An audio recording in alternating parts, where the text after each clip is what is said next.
Baik, Assalamualaikum warahmatullahi wabarakatuh. Kembali lagi bersama aku, Demi Narasana dari Universitas Nusa Putra. Di video kali ini aku bakal ngejelasin mengenai pengendalian resiko atau risk control. Nah, apa sih pengendalian resiko atau risk control itu?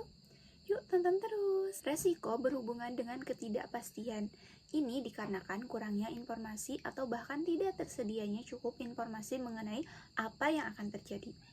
Sesuatu yang tidak pasti atau uncertain dapat berakibat menguntungkan atau merugikan. Menurut Wiedemann, ketidakpastian yang menimbulkan kemungkinan menguntungkan dikenal dengan istilah peluang atau opportunity. Sedangkan ketidakpastian yang menimbulkan akibat yang merugikan disebut dengan istilah resiko atau risk. Dalam beberapa tahun terakhir, manajemen resiko menjadi tren utama baik dalam perbincangan, praktik, maupun pelatihan kerja. Hal ini secara konkret menunjukkan pentingnya manajemen resiko dalam bisnis pada masa kini. Pengendalian resiko atau risk control adalah suatu tindakan untuk menyelamatkan perusahaan dari kerugian. Metode pengendalian resiko dapat dilakukan dengan beberapa metode. Yang pertama, penghindaran resiko atau risk avoidance. Salah satu cara mengendalikan suatu resiko murni adalah menghindari harta, orang, atau kegiatan dari exposure terhadap resiko. Yang kedua ada pengendalian resiko atau risk control. Pengendalian kerugian dijalankan dengan yang pertama merendahkan chance atau chance untuk terjadinya kerugian, mengurangi keparahan jika kerugian itu memang terjadi, menurut lokasi daripada kondisi-kondisi yang akan dikontrol, menurut timingnya, pengendalian kerugian menurut sebab-sebab terjadinya secara tradisional, teknik pengendalian kerugian diklasifikasikan menurut pendekatan yang dilakukan. Yang pertama ada pendekatan engineering. Pendekatan engineering menekankan kepada sebab-sebab yang bersifat fisikal dan mekanikal, misalnya memperbaiki kail listrik yang tidak memenuhi syarat, pembuangan limbah yang tidak memenuhi ketentuan, konstruksi bangunan dan bahan dengan kualitas buruk, dan sebagainya. Yang kedua, pendekatan hubungan kemanusiaan atau human relation. Pendekatan human relation menekankan sebab-sebab kecelakaan yang berasal dari faktor manusia, seperti kelengahan, suka menghadang bahaya, sengaja tidak memakai alat pengaman yang diharuskan, dan faktor psikologis lainnya. Menurut lokasi tindakan, pengendalian risiko dapat pula diklasifikasikan menurut lokasi daripada kondisi yang direncanakan untuk dikendalikan. Dr. Haddon menegaskan bahwa kemungkinan dan keparahan kerugian dari kecelakaan lalu lintas tergantung atas kondisi-kondisi dalam orang yang mempergunakan jalan, kendaraan, dan lingkungan umum jalan raya yang melingkupi faktor-faktor seperti desain, pemeliharaan, keadaan lalu lintas, dan peraturan pengendalian. Pengendalian menurut timing pendekatan ini mempertanyakan apakah metode itu dipakai sebelum kecelakaan, selama kecelakaan terjadi, sesudah kecelakaan itu. Yang ketiga ada pemisahan. Yang dimaksud dengan pemisahan di sini ialah menyebabkan harta yang menghadapi resiko yang sama. Menggantikan penempatan dalam suatu lokasi, misalnya jika banyak mempunyai truk, maka tindakan pemisahan dilakukan dengan menempatkannya dalam beberapa pool yang berlainan. Menempatkan barang persediaan tidak dalam satu gudang saja, tapi dipisahkan dalam 2 atau lebih. Maksud pemisahan ini adalah mengurangi jumlah kerugian untuk satu peristiwa. Dengan menambah banyaknya independent exposure unit, maka probabilitas kerugian harapan diperkecil. Jadi, memperbaiki kemampuan perusahaan untuk meramalkan kerugian yang akan dialami. Yang keempat ada kombinasi atau pooling. Kombinasi atau pooling menambah banyaknya exposure unit dalam batas kendali perusahaan yang bersangkutan, dengan tujuan agar kerugian yang akan dialami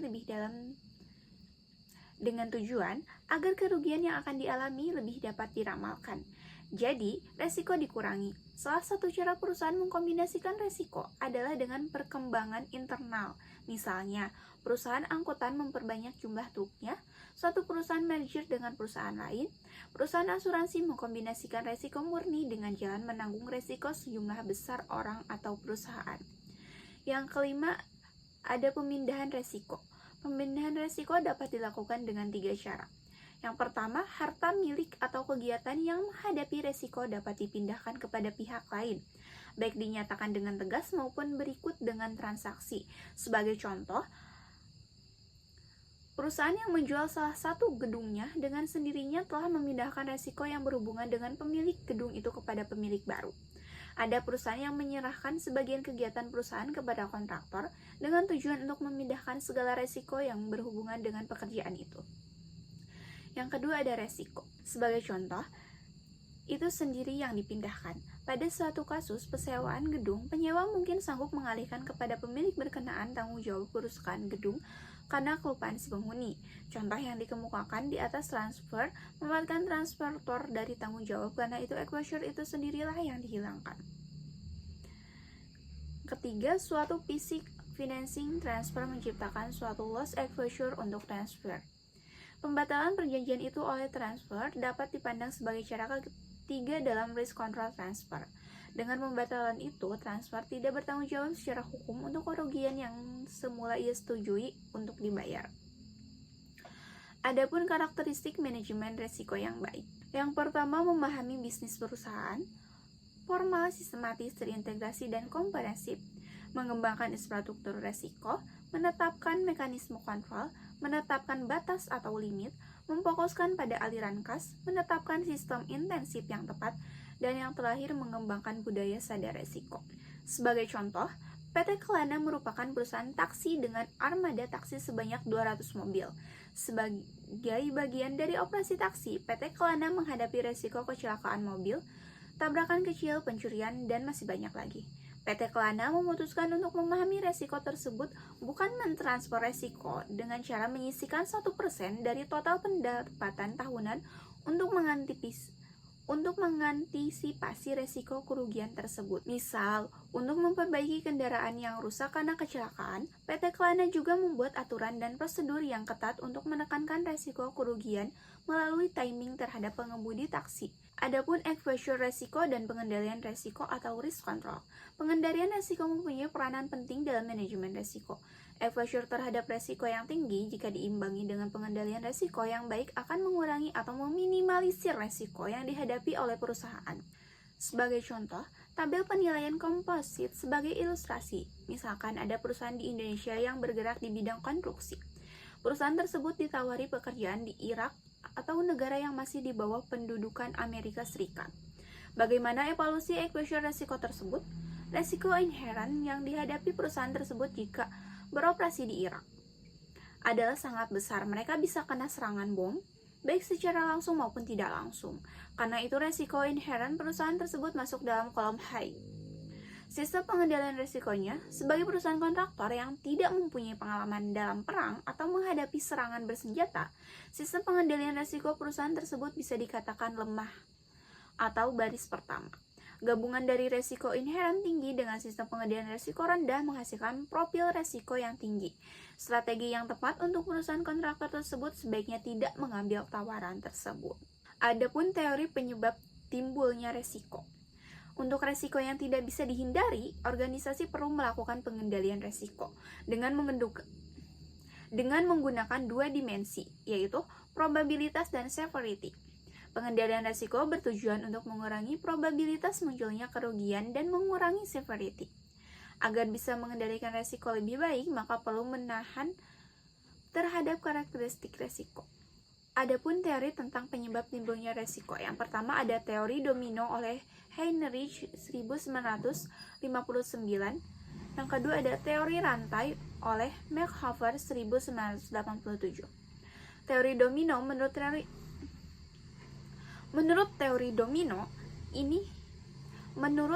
domino, kecelakaan bisa dilihat sebagai urutan 5 tahap domino. Jika satu kartu jatuh, maka akan mendorong kartu kedua jatuh dan seterusnya sampai kartu domino terakhir jatuh. Adapun 5 tahap rangkaian kecelakaan. Yang pertama, lingkungan sosial dan faktor bawaan yang menyebabkan seseorang berperilaku tertentu. Kedua, personal fault atau kesalahan individual. Ketiga, unsafe act or physical hazard atau tindakan yang berbahaya atau kondisi fisik yang berbahaya. Keempat, kecelakaan, dan yang kelima ada cedera. Sebagai contoh, seseorang mempunyai temperamen tinggi karena tumbuh di lingkungan yang keras. Itu disebut faktor pertama. Kemudian, orang tersebut tidak suka mendengar saran orang lain dan tidak peduli terhadap kondisi sekitar. Itu faktor kedua.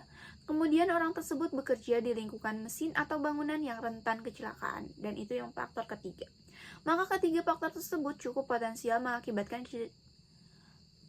maka ketiga faktor tersebut cukup potensial mengakibatkan kecelakaan dan orang tersebut cedera. Yang kedua ada teori rantai pasok. Menurut teori ini, resiko yang muncul dapat dipecahkan ke dalam beberapa komponen. Yang pertama ada hazard atau kondisi yang mendorong terjadinya resiko. Kedua, lingkungan di mana hazard tersebut berada. Ketiga, interaksi antara hazard dengan lingkungan.